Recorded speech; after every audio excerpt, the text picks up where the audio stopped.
El siguiente en la lista es Eleazar López Contreras. Una de las primeras acciones que tomó una vez que llegó al poder fue dirigirse a la población a través de un mensaje radial para anunciar su deseo de reducir el periodo presidencial de 7 a 5 años y prohibir la reelección para el ejercicio inmediato siguiente. Esto quiere decir que un militar renunció a poderes que muchos no tendrían las agallas para hacerlo, defendiendo el sistema democrático y la justicia en la sociedad, o más bien, impulsándolo. A pesar del periodo de transición política que le tocó dirigir, en el que parecía inminente el estallido de una guerra civil, se logró mantener un cierto equilibrio político entre las distintas fuerzas políticas en juego y enrumbar al país hacia un régimen de mayores libertades individuales. En tal sentido, este proceso se reforzó una vez que el general López Contreras entrega el poder al general Isaías Medina Angarita ante el Congreso Nacional. En su gobierno se realizaron muchas obras en diversos aspectos, casi todas ellas de largo alcance. Se dictó la primera ley de trabajo del país, avanzó la educación progresivamente con el Instituto Pedagógico de Caracas, creó la Sociedad Bolivariana de Venezuela, creó el Cuerpo de Bomberos y la Guardia Nacional. Se inauguraron museos de Bellas Artes y el Museo de Ciencias, y se creó el Banco Central de Venezuela para centralizar la emisión de monedas y billetes. Muchos hablan de este gobierno como un gobierno de transición hacia la democracia que Medina Angarita logra desarrollar progresivamente con más eficiencia. El último presidente es Medina Angarita, que en la política permitió una amplia apertura democrática, permitiendo la confrontación de distintas ideologías y la expresión de criterios diversos en torno a los problemas del país. Es precisamente durante el gobierno de Angarita, gracias a la legalización de las agrupaciones políticas, que tienen su origen los partidos políticos modernos en Venezuela, como Acción Democrática, Partido Comunista de Venezuela y Partido Democrático Venezolano.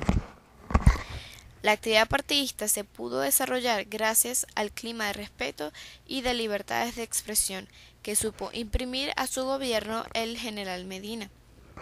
Fue intenso el movimiento electoral durante el gobierno, bien para elegir popularmente concejales o bien para que los consejos municipales eligieran a los diputados. Lo cierto es que durante su periodo presidencial hubo elecciones todos los años. La apertura política que permitió la legalización y actuación de los partidos facilitó la permanencia de los sindicatos existentes y la legalización de los que se iban organizando. Este sistema permitió que apareciera una nueva burguesía en proceso de crecimiento y una clase obrera más organizada. Entre los aspectos de la política laboral del presidente Medina pueden destacarse la puesta en marcha de la ley del seguro social obligatorio, la ampliación de los servicios de cultura obrera, la fijación de salarios mínimos, etc.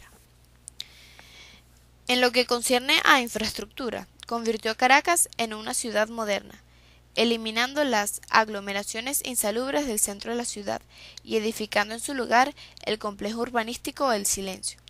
Con ello comienza a cambiar el rostro de Caracas y se da inicio a la solución del problema de la vivienda para numerosas familias de la clase media. Medina estableció además el sistema de identificación ciudadana, o sea, la cédula de identidad. Por último, en la educación, el analfabetismo redujo sus cifras en un 50% al final de su mandato y edificó la Ciudad Universitaria de Caracas, que es el campus principal de la UCB. Hizo muchas más políticas fiscales, entre muchas otras cosas.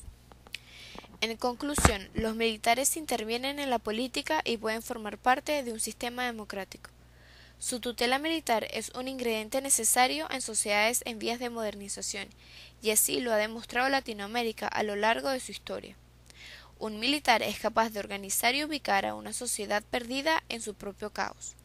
Tiene un papel de padre, si se quiere, a una sociedad que no tiene la capacidad de caminar por sí misma, que no ha aprendido a gatear y que pretende correr, y una sociedad que no ha nacido y que muere poco a poco. Por eso los militares tienen un papel en nuestra política. Algunos hablan de que la inteligencia militar es una contradicción. Una contradicción porque supuestamente el militar no piensa, sino que simplemente obedece, a la vez que hablan de que esta obediencia es obediencia ciega y sin racionamiento. Por otro lado, algunos pueden decir que los militares, cuando hablan de su tutela, actúan con cierta inmadurez e ingenuidad por llegar a pensar que ellos son la solución a los problemas cualesquiera que enfrente una nación. Pero lo que nadie logra entender verdaderamente es su filosofía. Los militares son individuos con alto grado de disciplina, alto grado de atención y por sobre todo alto grado de servicio público. Ellos viven por el bienestar de los ciudadanos.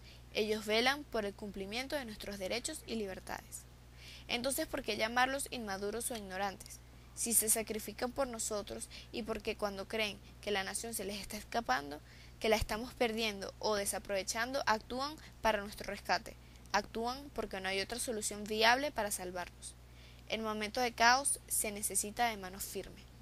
Indudablemente que a ningún pueblo le gusta ser gobernado en forma limitada o regulada, ya sea esta de izquierda o derecha, pero también es cierto que a ningún pueblo le gusta morir de hambre o vivir sin esperanzas de salir de esa situación.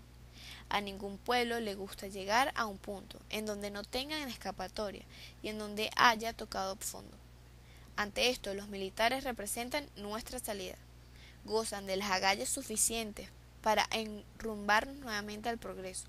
Son nuestra esperanza para construir la base que posiblemente nosotros mismos destruimos.